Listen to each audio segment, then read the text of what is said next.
Halo semuanya, hari ini kami akan menghitung cara ANOVA satu arah dan dua arah menggunakan SPSS. Kelompok kami ada Odisia, Heniawati, Anos, dan Roni. Untuk contoh kasus satu arah, kami ingin membandingkan nilai-nilai kuis masing-masing kelas. Kami ingin meneliti tentang rata-rata nilai ke-6 kelas. Apakah ada perbedaan rata-rata dalam nilai ke-6 kelas tersebut? Rata-rata nilai mahasiswa mana saja yang sama atau berbeda? Langkah-langkah uji ANOVA satu arah. Yang pertama ada uji normalitas, yang kedua uji homogenitas datanya. Setelah keduanya baru bisa uji one way ANOVA-nya. Dasar pengambilan keputusan uji normalitas jika di atas 0,05 maka berdistribusi normal dan di bawah 0,05 maka tidak normal.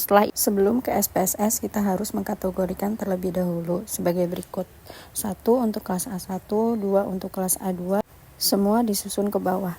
Itu kita ke SPSS, lalu kita ke variable view, namanya kita isi X, desimalnya kita nolkan, untuk label kita isi dengan kelas.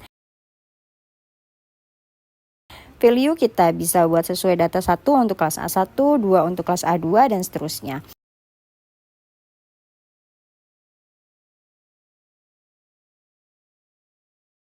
Setelah itu kita klik OK, namanya kita buat Y, desimalnya kita nolkan saja. Untuk data kita cek sesuai dengan yang telah kita buat.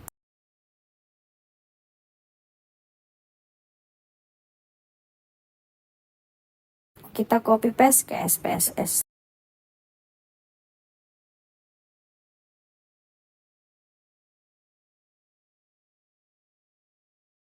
Selanjutnya kita klik analis, deskriptif, statistik, lalu explore.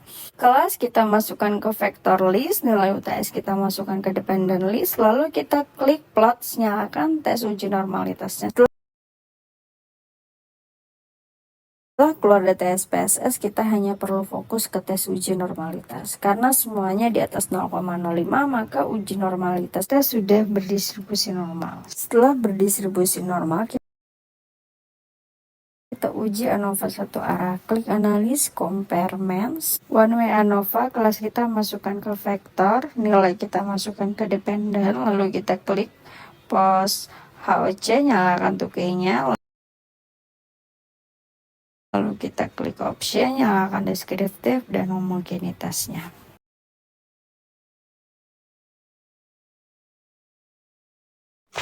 Interpretasi output uji one way ANOVA. Kita bisa lihat dari data deskriptif rata-rata nilai kelas A1 8220, A2 81, A3 8250 dan seterusnya.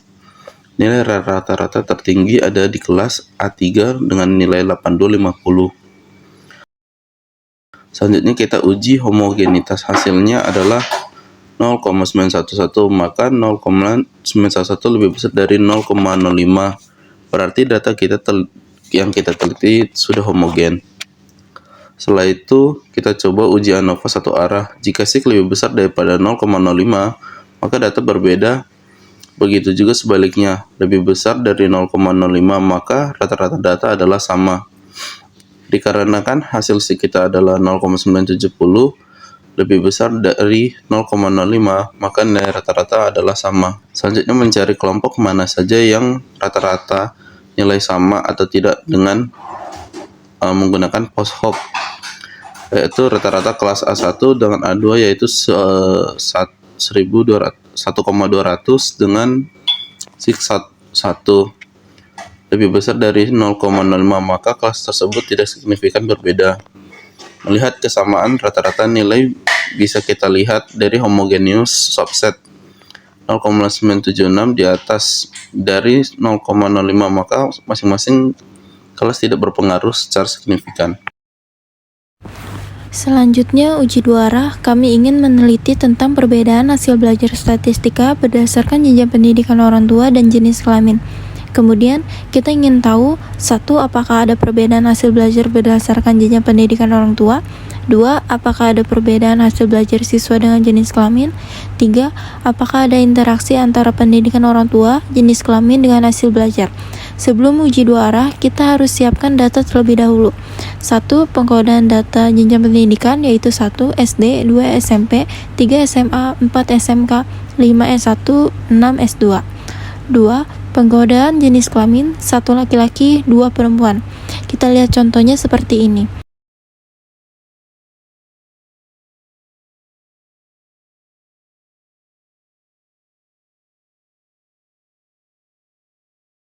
Selanjutnya kita perlu uji normalitas lalu homogenitas. Setelah kedua itu sesuai, maka kita bisa uji ANOVA 2 arah.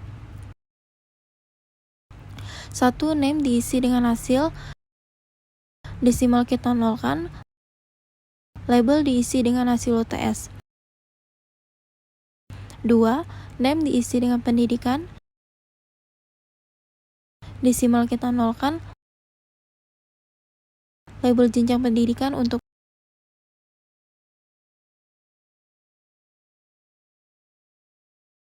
values-nya kita isi sesuai dengan pengkodaan data pendidikan.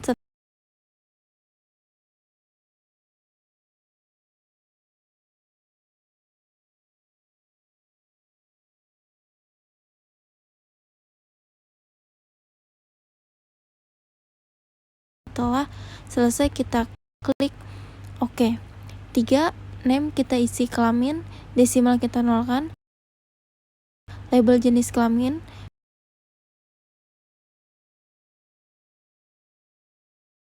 value 1 untuk laki-laki,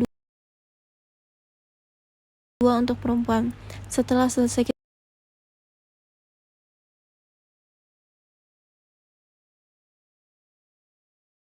kita copy data pengkodaan di Excel ke SPSS, balik ke SPSS, kita ingin uji normalitas. Kita klik Analyze, General Model Linear, Univariate. Hasil UTS ke Dependent List,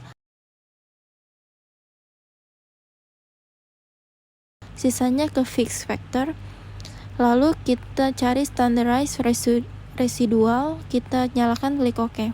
Setelah itu kita abaikan SPSS-nya.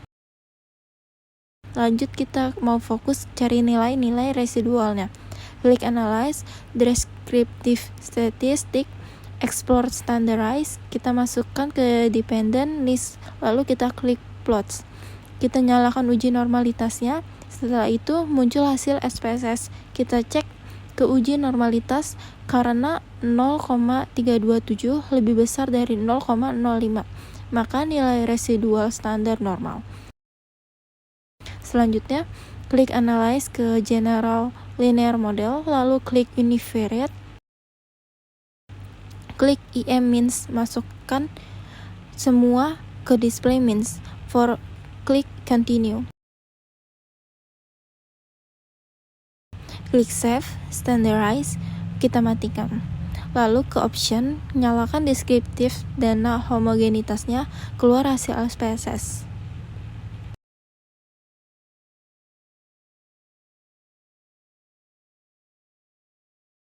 Interpretasi output 2 arah. 1. Between subject faktor itu menjelaskan variabelnya jenjang pendidikan ada 6, jenis kelamin ada 2. 2. Deskriptif statistik. Dari sini kita bisa lihat rata-rata hasil belajar dengan jenjang pendidikan orang tua. Ketiga ada level test atau uji homogenitas karena 0.806 lebih besar dari 0.05, maka data bersifat sama setelah uji homogen terpenuhi. 4. Selanjutnya kita cek ke test on between subject effect untuk uji ANOVA 2 arah dikarenakan nilai sig lebih besar dari 0.05, maka tidak ada perbedaan hasil belajar dengan variabel faktor. Pembuatan kesimpulannya, karena 0.972 lebih besar dari 0.05, maka tidak ada perbedaan hasil berdasarkan pendidikan orang tua. Karena 0.953 lebih besar dari 0.05, maka tidak ada perbedaan hasil belajar statistik dengan jenis kelamin. Karena 0.600 lebih besar dari 0.05 lebih besar, maka tidak ada interaksi di antara ketiganya. Untuk melihat rata-rata hasil ada di estimate marginal means sebagai berikut.